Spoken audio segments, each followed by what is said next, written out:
Chris and Roberta Laundrie led authorities to personal items belonging to their son Brian in the Myakkahatchee Creek Environmental Park on Wednesday, marking the most significant update in the hunt for their fugitive son since he disappeared in mid-August. Copyright Twitter.com/Brian Chris and Roberta Laundrie leave their home in Northport, Florida on Thursday. Twitter.com/Brian human remains were found in the area later in the day, although no immediate confirmation of the identity was made. Prior to the discovery, the parents had remained steadfastly silent amid intense public scrutiny as their son Brian became the subject of a nationwide FBI manhunt. Follow all the latest on the Brian Laundrie search here.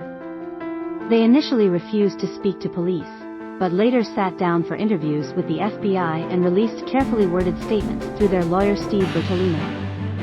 They offered their condolences after Gabby Petito's remains were discovered in the Bridger-Teton National Forest in Wyoming on September 19, and said they did not know where their son was. But Ms. Petito's parents consistently said they felt that the Laundrie family were withholding crucial information that could help them find Brian and get the answers they were looking for. Their home has been besieged by protesters with loud hailers, by media, and makeshift memorials to Ms. Petito have been set up outside their home. This week, Mr. Bertolino said the Laundries are being tortured in their own home. Chris, 62, and Roberta, 55, live in a normally quiet suburban neighborhood in Northport, population 75,000, about 50 miles north of Fort Myers. Like their son Brian, the couple have led a nomadic life. Public records show Chris has lived all over New York State, including Woodhaven, Bayport, Bohemia, Maspeth, Forest Hills, and Sayville.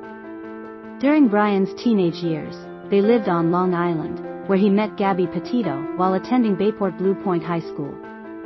Copyright provided by the Independent. A Laundrie neighbor confronts a protester on Wednesday evening, Fox News. From 2011 to 2020, Roberta was listed as working for the Suffolk County government in an office position.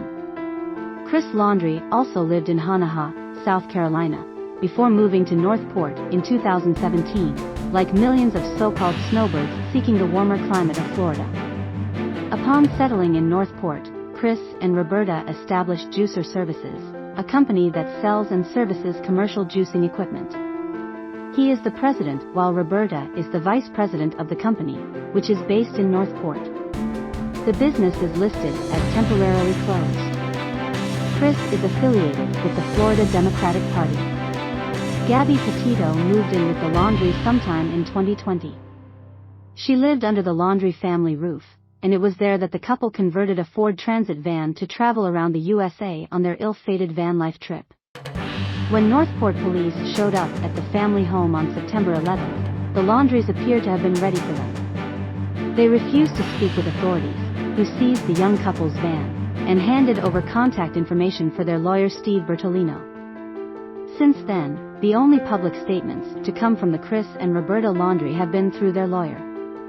Chris and Roberta Laundrie do not know where Brian is.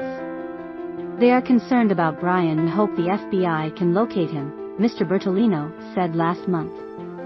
According to Mr. Bertolino, the family always maintained Mr. Laundrie is in the Carlton Reserve, and have no other ideas as to where else he could or would go.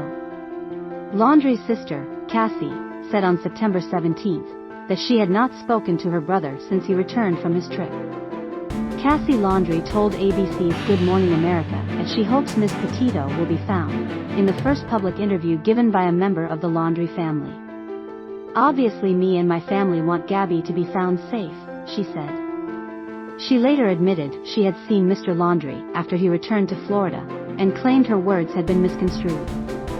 On October 16, she told ABC News she was no longer speaking to her parents, and asked for her. Since September 16, the Laundrie family home has been besieged by protesters who have staged daily demonstrations outside calling for Chris and Roberta to cooperate with the investigation into their son. A camping trip taken by the Laundries in early September has also come under the microscope. On September 6, Brian and his parents traveled to the Fort DeSoto Park and are believed to have spent 2 days at the campsite. Copyright provided by the Independent. Gabby Petito and Brian Laundrie visited the Fort DeSoto Historical Fort in February. Instagram/Gabby Petito. The timing of this trip is significant, as it was around the time that Ms. Petito's mother Nicole Schmidt was desperately trying to reach Brian and Roberta to find out why communication with her daughter had suddenly stopped. After that revelation, it was also discovered that the Laundries had initially given police the wrong date while reporting their son's disappearance. They said the man disappeared on September 14th, but he actually set out for the Carlton Reserve on September 13th.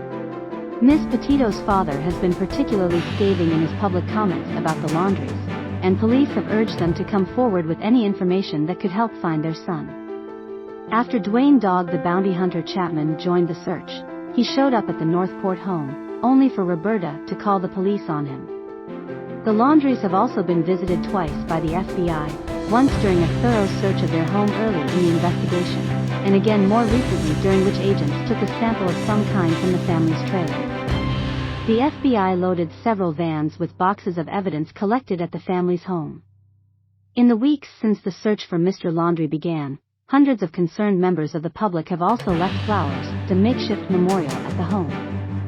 2 visitors regularly brought megaphones to the house to scream challenges and insults at the family, and one particularly animated woman flew from Hershey, Pennsylvania, to scream at the home, which she said should be burned to the ground. The protesters have caused such a disruption in the neighborhood that one of the family's neighbors was arrested for the alleged battery of a demonstrator. In early October, Chris Laundrie is asked to join the search for his son by accompanying members of the Northport Police and FBI into the Carlton Reserve. Nothing was found on the day he ventured into the swamp.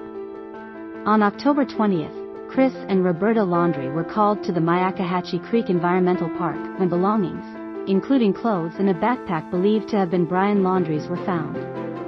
Human remains were later found in the area, although no identity was immediately confirmed.